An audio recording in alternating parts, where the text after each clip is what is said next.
So we're continuing with this wonderful verse number 36, Canto 2, Chapter 9, the Srimad-Bhagavatam, answers by citing the Lord's version. This is the one, as Rukmini mentioned yesterday, is a 14-page purport. So I'm going to read one page of the purport. So you can continue after that to read more. So, etāvad jijñāsyaṁ tattva-jijñāsunātmanaḥ anvaya-vyatirekābhyāṁ syāt sarvatra sarvadā etāvad jijñāsyaṁ tattva-jijñāsunātmanaḥ anvaya-vyatirekābhyāṁ syāt sarvatra sarvadā etāvad jijñāsyaṁ tattva-jijñāsunātmanaḥ anvaya-vyatirekābhyāṁ syāt sarvatra sarvadā.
Ladies?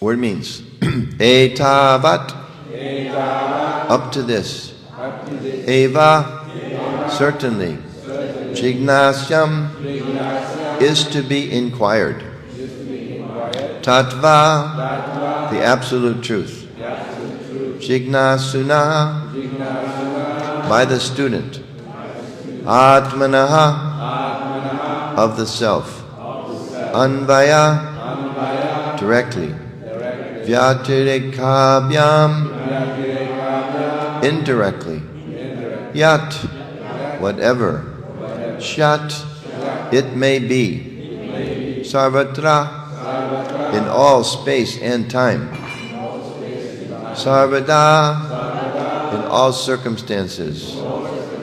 Translation and purport by His Divine Grace, A.C. Bhaktivedanta Swami Srila Prabhupada ki. A person who is searching after the supreme absolute truth, the personality of Godhead, must certainly search for it up to this, in all circumstances, in all space and time, and both directly and indirectly. So please repeat. A person who is searching after the supreme absolute truth the personality of Godhead must certainly search for it up to this, in all circumstances, in all space and time, and both directly and indirectly.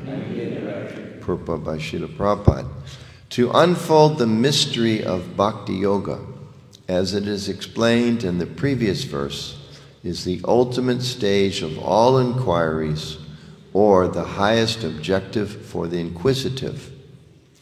Everyone is searching after self-realization in different ways, by karma yoga, by jnana yoga, by dhyana yoga, by raja yoga, by bhakti yoga, etc. To engage in self-realization is the responsibility of every living entity developed in consciousness.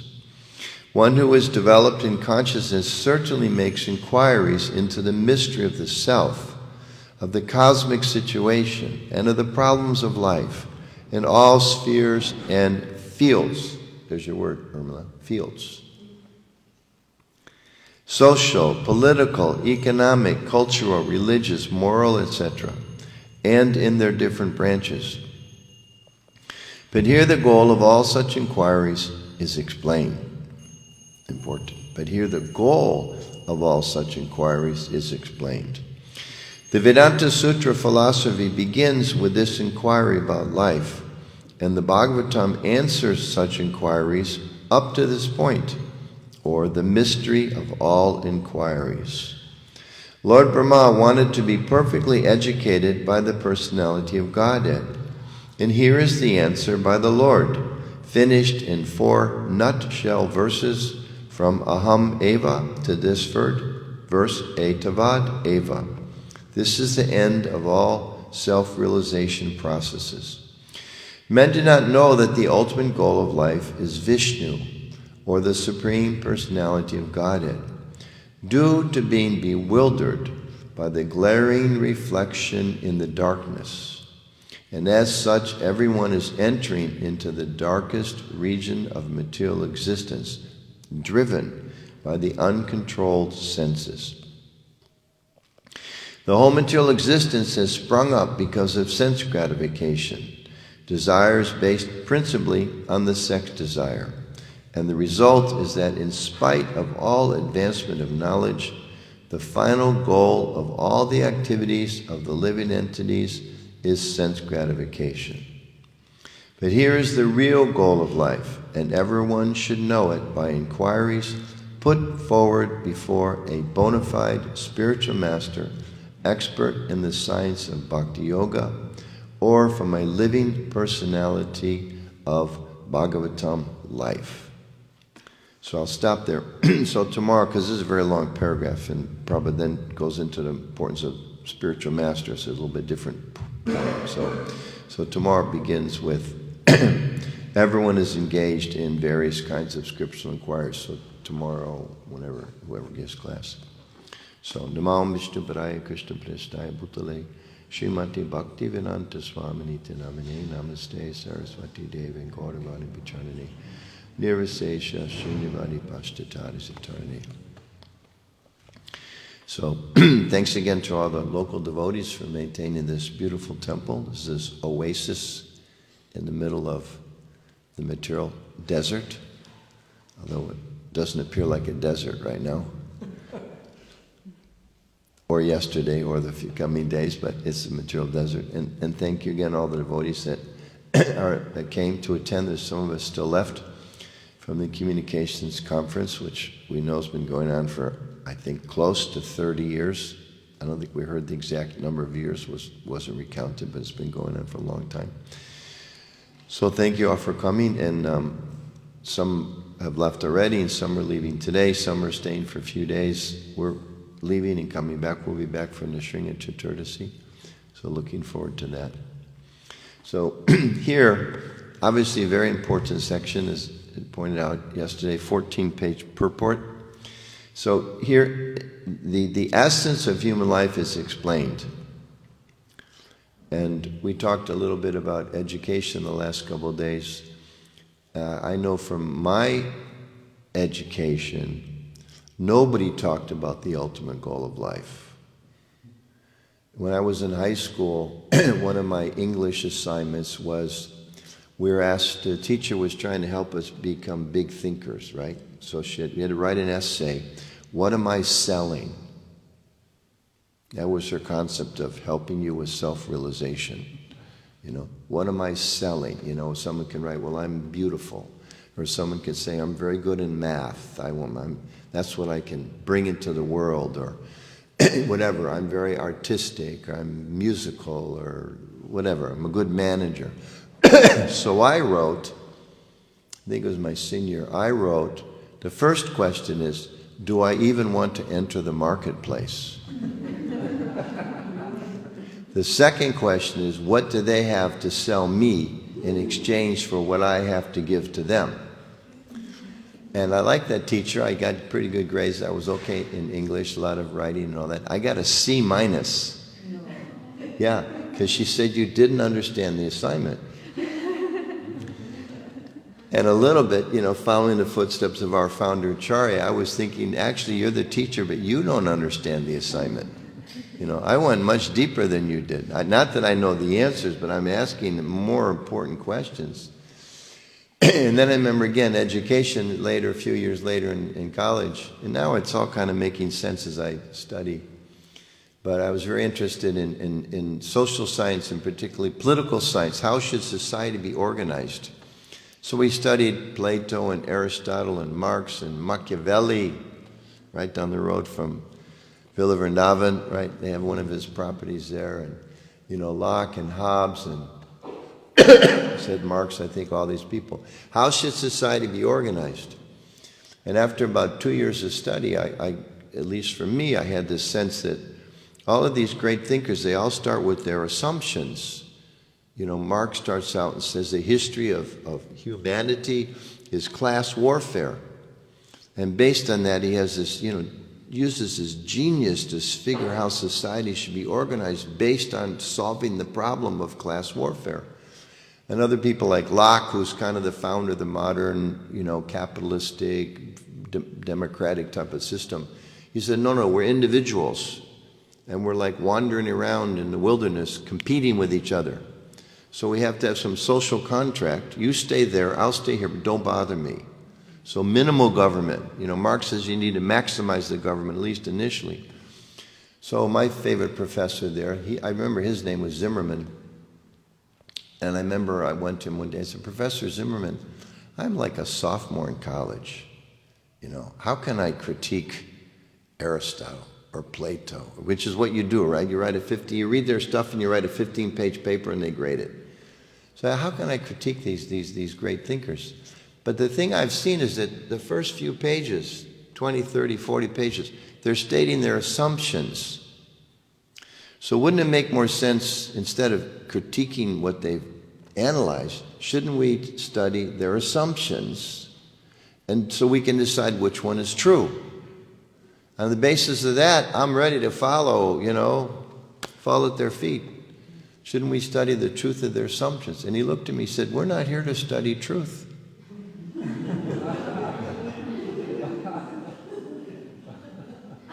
And I was thinking, then why am I paying you so much money? And I quit soon after that, you know. Now, you know, some people would say, well, this is your religious sentiment, that's why you became a Hare Krishna. You needed somebody to tell you what's the truth, most of us, etc. That's a whole other point. But, so that was the education. So here it's explaining, according to the Bhagavatam version, according to the Vaishnava Acharyas, according to Hare Krishna movement, according to Srila Prabhupada, the goal, the point of education is to understand Krishna, understand the Absolute Truth and reconnect with the Absolute Truth. And Prabhupada mentions a purport, Vedanta Sutra, tato brahma jijñāsyaṁ. Having acquired the human form of life, it's time to inquire into the Absolute Truth. So I was right. The professor was wrong. Shouldn't we be looking at truth? And he was saying, no, don't think of truth. Just think of relative truths. You know, what's the best grocery store? Who's got the best prices on gasoline down the street or whatever he was thinking. So So here this need of searching and seeking, the fact that it's so prominent as we see in human life around us is described in the Shastra. This is actually the need of the soul being expressed in so many ways. I was thinking like, born in America, they have, American history at different stages. They have this expression, and they said it for males because in those days males got more opportunities, a lot more. It's a whole other discussion. But anyway, the expression was, go west, young man, go west. If you want to seek your fortune, don't stay in Philadelphia. Later it was, don't stay in Ohio. They kept moving further west. Go west, go west, go west. New territories to explore, new places to search. Go find your meaning, find yourself, find your purpose. And then, of course, the Europeans are famous, different phases of time, exploring the globe. Right? I remember one time we went to Portugal, and they were explaining how the Portuguese had such a huge empire at one point. And part of it was because the kings had planted these huge forests which had bigger logs than other people had or something like that, and they invented all kinds of devices about navigation. So like when you went around Africa, you didn't have to follow the coast all the time. You could calculate by the stars. So then they explored the planet more. And later, when later, like hearing about, like the British explorers and others, they got to find the South Pole, and they have to find the deepest parts of the jungle in Brazil, and explore, inquire, all of that. Yesterday we took this tour, right, and about what they say it's like the fourth most Roman city in Italy. So many Roman ruins. So Romans are famous. They're trying to conquer the world. Maybe this. If we get this, conquer this part of the world, then we'll be satisfied. Conquer that part of the world, then we'll be satisfied. And in music, I know when I was young, there was so much music that kind of inspired this search. There was one song that meant so much to me. I still remember it so clearly. There was one group saying about, we're all searching for someone. And there's some line, Dr. Livingston, I presume, stepping out of the midday gloom, or the forest gloom, something, jungle gloom, into the midday sun. What did you find there? Did you stand a while and stare? And then the refrain, we're all looking for someone. So the Bhagavatam is helping us put this in context. It puts it, it's like those of us who wear glasses, there's things out there. When you put the glasses, okay, that's Krishna. I didn't realize that. Is that no, it's a big blob. No, it's Krishna.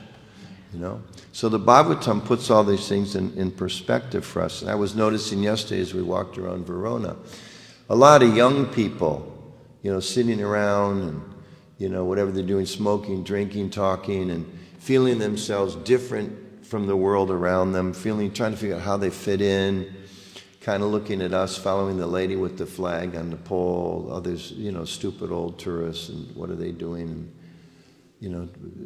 Looking. They're actually also looking to see how they fit in. And of course, it was interesting when we went turned down the street. Allegedly, Juliet's house, the most crowd was there.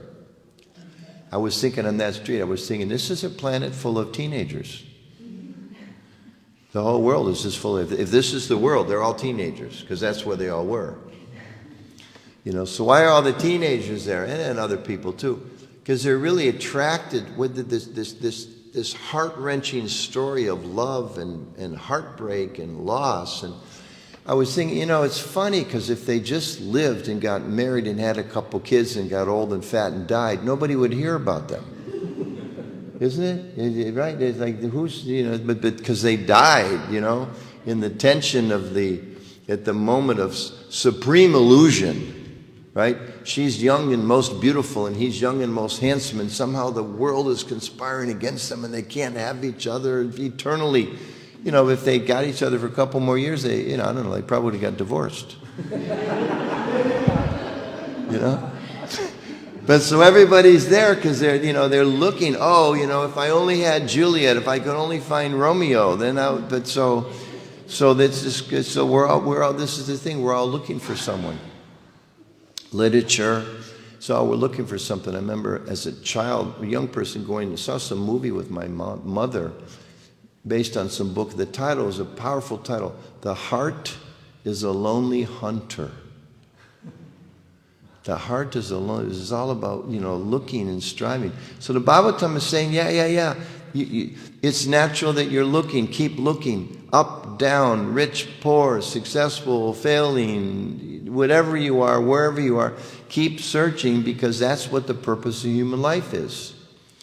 And ultimately, of course, describing in these verses, that is to connect with Krishna. So in bhakti-yoga, in the Bhagavatam, is ultimately saying, we're searching for love, but we don't know where to find it.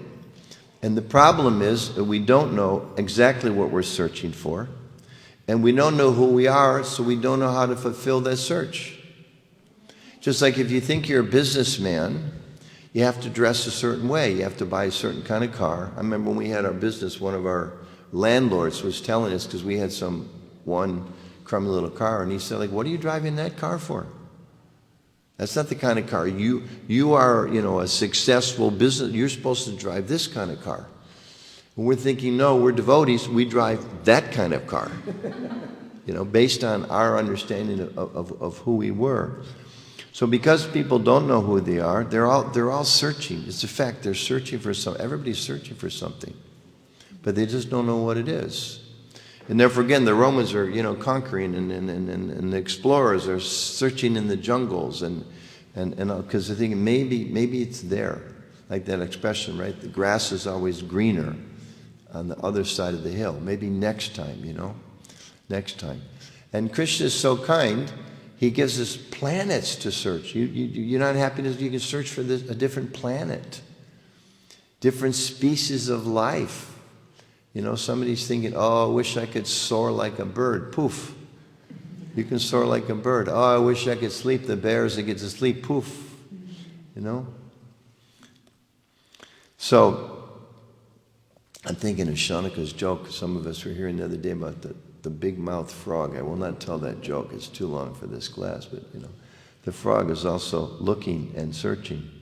So, because people don't know who we are, they are thinking, and to a certain extent we are still thinking, if we can get some kind of sense gratification, I'm conscious of being in this body, the body has needs, so if I satisfy the needs of the body, then I'll be satisfied. But it doesn't work, and therefore people, they're misled. And as the Gita explains, you can go to the topmost planet down to the lowest, they're all places of misery.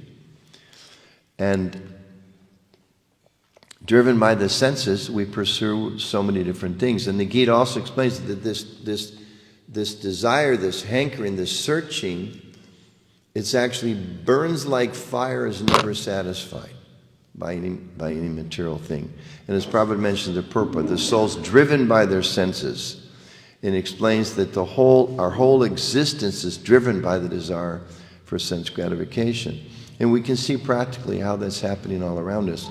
And I was thinking in the context of yesterday's tour, on the surface it's so beautiful, as long as you have money. As soon as your money runs out, they throw you out of town, right? But if you're a tourist, you have a lot of money, you can stay in a nice hotel.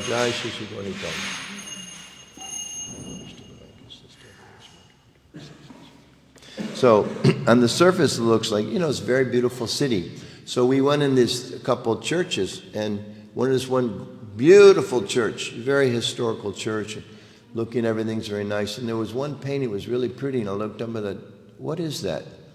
And I don't know the story, but it was a picture of somebody holding a sword, chopping off somebody's hands. It's like, it looks beautiful till you get close. Then it's not so beautiful. And we were standing in front of some house, I didn't catch it all. Maybe it was Romeo's house or something. And the tour guide was explaining how, this is the most historic house in the whole place, and how the door was there for those of you there. We explained about the door and this, that. And then she explained, actually, the family that lived here was banned from the city. You remember that? They got this huge house, and I was thinking, banned from the city. What did they go through to be banned from the city? right? It's like you have everything, and then you just throw whatever you can get away with on the back of a donkey cart and get out of town, right? Obviously, there was a lot of suffering. So it looks on the surface like, wow, what a cool old house. But what's the story behind it? It's quite miserable. And I remember they didn't say this yesterday, but we were on some tour, some other European city a couple of years ago, and you're looking, and maybe it was Bruges, and there's this beautiful tower, and you go, whoa, that's a really beautiful building. What a nice tower. It's so high. And then they tell you the story behind it. That's where they took the people when they threw them off. So I'm thinking, oh, it looks so pretty, but actually it wasn't pretty for the people that they took to the top of the tower. And right? And then everybody wants to go to the Colosseum. You got to pay extra, right? You can walk around the city for free. If you want to go in the Colosseum, that's 12 euros, I think she said, to get in the Colosseum. So what do they do in the Colosseum? Well, okay, she explained more detail. You sign a contract for 3 years, then you can become free. A lot of people, but you had to live for 3 years. How many fights did you have to live through that 3-year period? How many people died? And then somebody asked a question, did they have lions? Oh yeah, lions. So they brought lions, and so you'd fight with lions sometimes. And you didn't know what you'd fight with. They just open the cage and something hops out. Maybe you never even seen that type of species before. And you're fighting for it, right? And of course, then there's the whole, whatever the Christian period was when they were, feeding people to the lions. So, and she even mentioned, she said the word, I think, arena, or maybe the word Colosseum. Did you hear that? She said it means sand. Did you hear that part of it? So why is it called sand? Because the floor was covered with sand. Why was it covered with sand? To soak up the blood. Right? Like in a gas station, they have some stuff, if you spill gas, they pour it on the ground, they can soak it up, sweep it up, and clear it away. So they had sand, they could soak up the blood and then bring in more sand. It's like, and we paid 12 euros to go visit this place. Right? But people think, no, I'll go there and make me happy. Well, behind the scenes. And again, it's like thousands of people coming to see Romeo and Juliet. It's like, yeah, but what was the story? They all died. It's like, what kind of place is this? This is like a crazy place. And I was thinking, like in the modern, because again, people are searching. But then devotees, we have to stop and think. And we're trying to tell other people, stop and think, what are you searching? Where are you going? What happened with the people before you? You want to make so much money, you can get the biggest house in town, but they might ban you, right? You want to get so many examples like that. I mean, modern examples, we have just like, about a year or two ago, some very rich person, I think one of billionaires in the world, got like a 13-year-old son. So, ski trips are boring. Bahamas are boring, castles are boring, ships in Turkey, around the islands, that's boring. Any millionaire can do that. We're going to pay for a submarine to go down to the bottom of the ocean and look at the Titanic. Right? Isn't that what a special treat for your son? Unfortunately, the submarine wasn't made so well. It was crushed. They're gone. So where are they now? Some fish 7 miles under the ocean. You wanted to go there, okay. Why be in this little metal machine that doesn't work? God can give you a body. You can stay down there. Maybe even with a light on your head. You can light up in the darkness, right? So, those are very, very, very, very successful, wealthy people. We can't even imagine the kind of friends, 10 notches above us socially that we're too low for them to associate with. They're only the best. A few years ago, I remember reading a story about some big oil magnate in Russia owned one of their big oil companies, and he was in his private jet in Moscow. And there had been a snowstorm and snow plows out, and somebody didn't have lights on, so the plane ran into the snowplow. So one day you're a billionaire, you're best friends with the president of the country, and you got all kinds of who knows what kind of crazy money deals going on, and the next minute you're gone. But people are thinking, no, I got to search for more money, search for more power, search for more prestige. So the Bhagavatam is telling us, and our senses are telling us, the world's telling us, just look at the headlines, right? It's like one story after another story after another, not just stories, truths. about people. You know, you go on a tour of a great historical city. Oh, there it is again. There's the tower they threw people off. There's the building they got banned from. There's the great romantic history. They both died. What kind of place is this? You know? Tato Brahma Jignasa. Therefore, let's inquire something deeper. So this verse is particularly telling us that in all that we do, whatever place we're in, we should actually be seeking a higher truth. We have to, in association with each other, in association with our previous acharyas, in association with the Shastra, have the strength of conviction to continue to look in more deeper ways. You know, to stop the materialistic pursuit of something and to transfer it, to spiritualize it to Krishna. And the beauty, part of the beauty of bhakti is that it's so easy to do. You know, I mean, it's one. I think about this sometimes. Isn't it wonderful to live in a community of people that more or less, as best we can, every morning get together and talk about how to get rid of selfishness. That's what we're doing. Talk about how to learn to actually love and serve other people. Talk about how to not exploit the planet. Talk about how to become free from anger and envy and jealousy and all the things that not everybody, but a lot of people in this world are thinking, how do you fan the spark of making people more envious, more angry, you know, like governments. I mean, it's unfortunate oftentimes.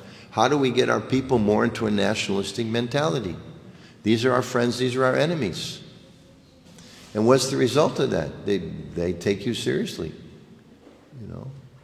Or so many times, you know, big industries, how to convince people that they need something that they don't need.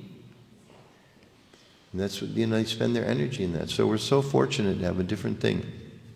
And to be successful, we know, described elsewhere in the Shastra, we have to be perseverant. We read this morning, right? Hope against hope. Rupa Goswami is saying, I have no qualifications whatsoever, but I am simply hoping after hope. And I was again remembering, thinking about this verse, going back as a student myself.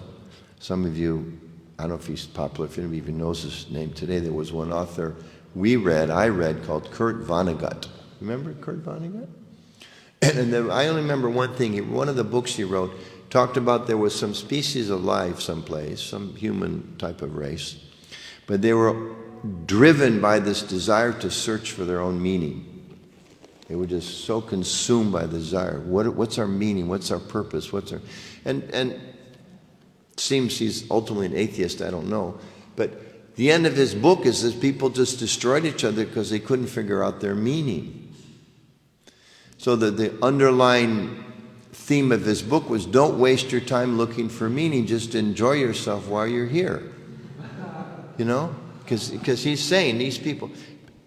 So, you know, young people get kind of pulled, well, maybe that makes sense, maybe not, maybe it doesn't make sense. But actually, we're understanding, the Bhagavatam's given us this vision. People are destroying themselves because they don't know the meaning. The meaning's right there because they don't know. It's not because they're looking for the meaning they're destroying their lives, because they don't know the meaning that they're destroying or wasting their lives. And Prabhupada is therefore saying, here it is. Everyone is searching after self-realization. Here it is. Here it is. So, simple. We're spiritual beings. Wow, isn't that a relief? I'm not this body. I don't get old. I don't get diseased. It's not me who looks in the mirror one day and thinks, oh, you're so handsome. And the next day looks in the mirror, oh, you are so ugly. Right? And the next day feels healthy and the next day feels unhealthy. It's all this up and it's not us. It's not us. It's such a message for them. You know, we have an eternal relationship with the Supreme Person. Wow, that's very wonderful. He's the all-attractive person. And as Prabhupada writes in the Bhagavatam, such a beautiful, beautiful expression. He says this relationship of service, he says this, is the most congenial form of intimacy. You know, again, Romeo and Juliet, people looking for this kind of intimacy, or what's the cause I can give my heart to, or like that. It's the most congenial form of intimacy. So awakening this bhakti, this is where the next 12 pages of purport are going to go. Awakening bhakti is actually very easy. We have to associate with spiritually minded persons, with Vaishnavas, to hear, to chant. As Prabhupada says over and again, dance, chanting, and feasting. So nice, he says that so many times. Just dance, chant. If you're a little tired, take prasad. That's our process. Just dance, chant. And it's so generous. Even somebody walks to the door, they don't want to chant, they don't want to dance, that's okay, you take prasad. Isn't it? Even they don't want to walk in the door, we go out and say, here, take prasad. Right? I don't like that kind of prasad. Okay, we'll cook this kind of prasad for you. How do we somehow, what can we do to make it accessible for you? That's the mercy of Lord Chaitanya. And perhaps most importantly, the message, and sometimes I think like our Christian brothers and sisters, they kind of got there first, but they like to tell people, God loves you, isn't it? It's like such a reassuring message, but that's totally a Vaishnava message. You know, we actually understand it to a deeper extent than they do, and no criticism of them, but their philosophy says, God loves you for one life. And after that, you blow it, you're gone. Lake of fire. Right? And, you know, a lot of us from those kind of backgrounds, it's like, well, that doesn't seem to match. You know, something's missing here. Is there something else that has this God is love, but no, can you like get rid of the lake of fire eternally part? It's like, well, yeah, there's a more ancient tradition that says the lake of fire part isn't exactly a proper understanding. So this verse is encouraging us. We should not give up our search. We're also still searching. I heard recently, maybe Irmala might know, I've checked with Radhika Raman, that Jiva Goswami actually said, well, this is one of those Gaudiya studies videos, that it was a Jiva Rupa said that until you actually see Krishna face to face, we'll still have doubts. I was so happy to hear that. Because I'm thinking like 50 years I've been devoted, I still got doubts. Like Gaurnita, are you hearing me? Are you really there? You know, like some days it's like, I know he's there. Other days it's like, I don't know. It looks like brass to me. You know? Because of my contamination. But there's described by the Goswamis, even until we really have this realization of Krishna, there will be some doubts, there's going to be challenges, there's going to be problems. I mean, some of us work different committees, locally, nationally, internationally, Europe. Maybe Americans are the only ones with problems. I don't think so. I mean, we deal with a lot of problems. People that have been practicing 5 years, 10 years, 20 years, 30 years, 40 years, 50 years, they have some serious problems. You know, it happens. It shouldn't shake our faith. It should just remind us how powerful material energy is. But have conviction that Krishna will help us. And I was thinking, I forget which great Acharya wrote this song, Lord Nityananda, you are always happy, and I'm unhappy. Please let me be happy in your service. So you have Gaurnita here again. Sing that prayer every day. Narottam Das Thakur. Lord Nityananda, you're always happy, but I'm unhappy. Please make me happy. And as we know, the Lord wants to help. The Lord is helping. And I love this, an expression from Prabhupada. I'll end with this. Prabhupada said, if you just become Krishna conscious, enjoy life with the thrill at every moment.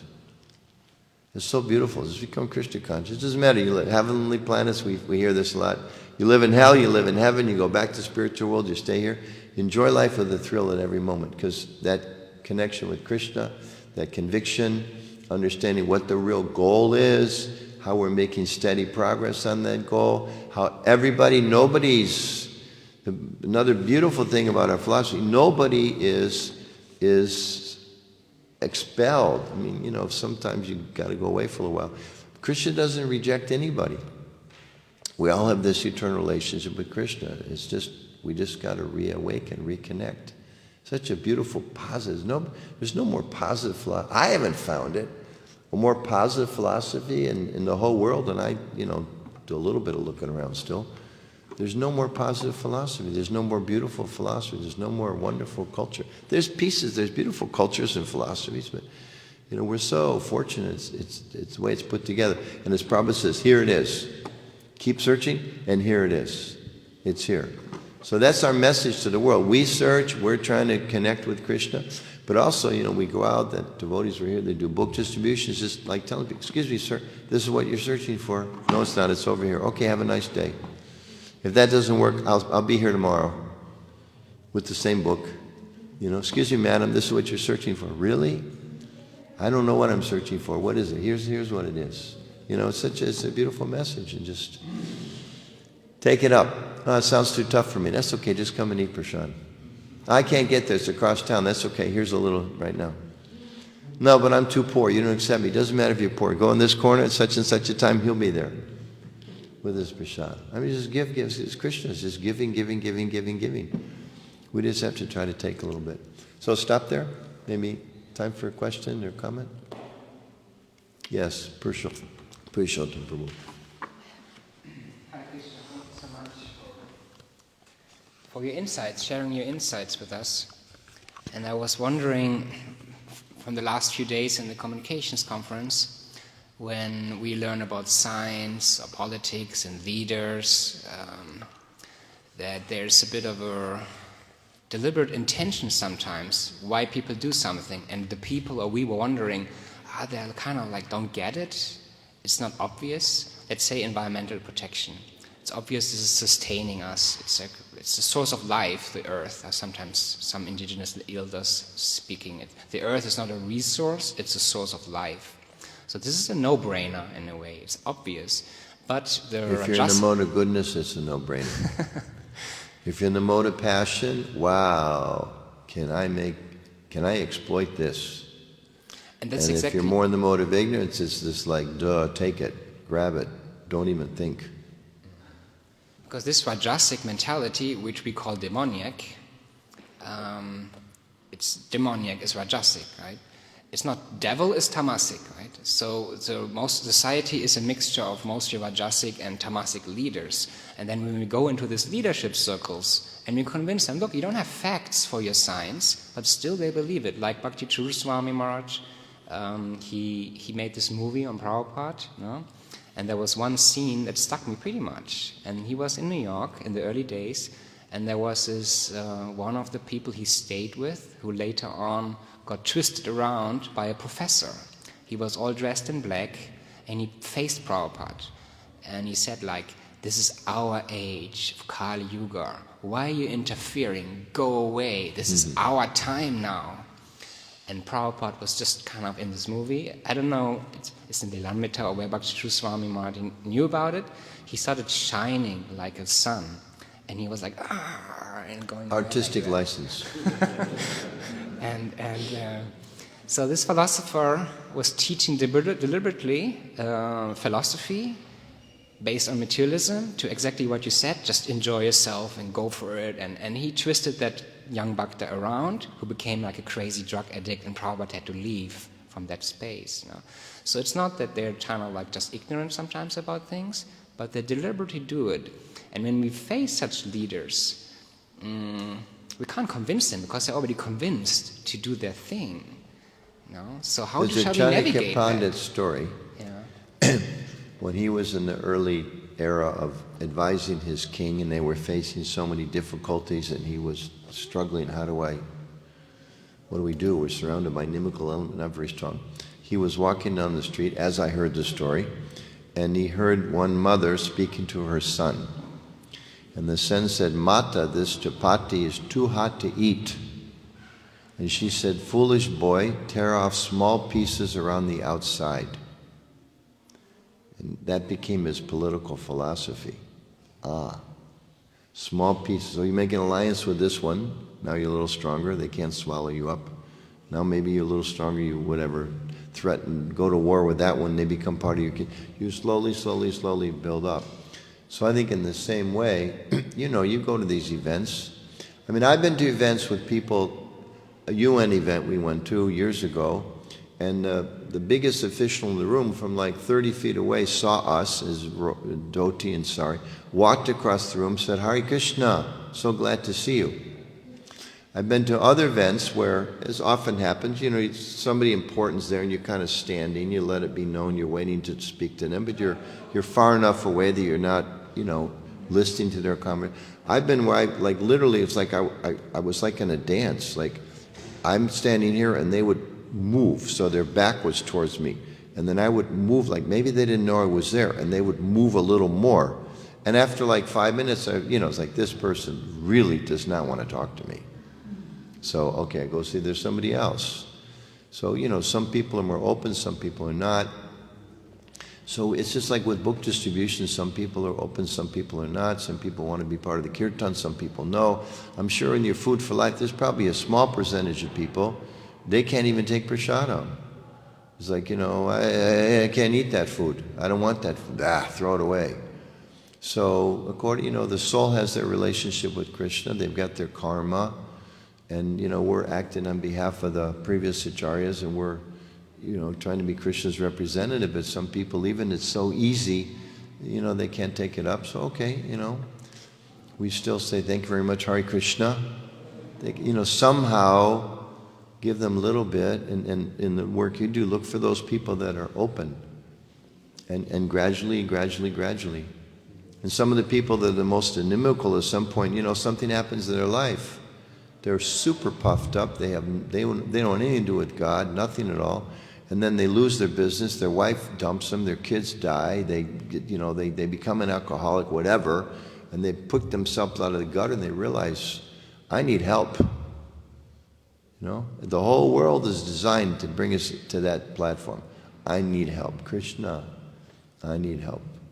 It's the whole Alcoholics Anonymous thing, that there's some higher power. I cannot do this on my own.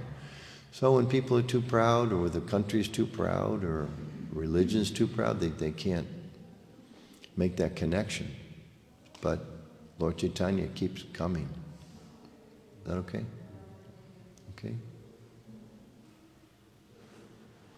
So we'll stop there? Yes, Prabhu. One final question. Thank you very much for that. From our resident book distributor, our visiting book distributor. Thank you for the inspiring class. I would just like to ask, in the verse, it is written, he is most certainly searched for it, and both directly and indirectly. What does it mean? What does that mean?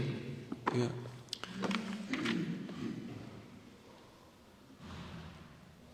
It says we should search for it, or, the absolute truth, up to this previous verse I think they're referencing to, up to understanding the personality of Godhead, wherever we are, keep going, in all space, in all time, both directly and indirectly. Maybe there's a more specific term. My sense would just be, it's just saying, however, wherever, whoever, somehow or other. And Irmela, what do you think? More analytical than that? Directly, indirectly, they're referring to... I don't know, maybe Prabhupada may explain this later in this purport. I did not read the whole purport. Yeah. But at the very least, that. I mean, the idea is that it's universal directly and indirectly, universal by place, universal by time. A little slower, because the echo here is hard. Universal directly and indirectly, universal by place, universal by time, universally open to anyone without prior qualifications. The verse can be explained in terms of bhakti in general, sadhana bhakti, rasa, or gyan, directly and indirectly. Okay. One who is developed in consciousness certainly makes inquiries into the mystery of the self or the cosmic situation and of the problems of life in all spheres and fields, social, political, economic, cultural, religious, moral, etc. Yeah. And in their different branches. So that's indirectly. Okay, so different processes. Also, directly is bhakti and prema, indirectly is varnashram. So that's also given as an indirectly. So whether you're seeking socially, as Prabhupada mentions, politically, whatever, inquiring how can people do better. He's saying to people indirectly or directly. Directly like, okay, God, where are you? Or bhakti-yoga is directly trying to connect with God, or indirectly know that ultimately we're meant to connect with Krishna and continue that inquiry. Okay? You're looking like it needs to be discussed more during prasadam, so we'll do that. Okay? Srila Prabhupada Ki Jai.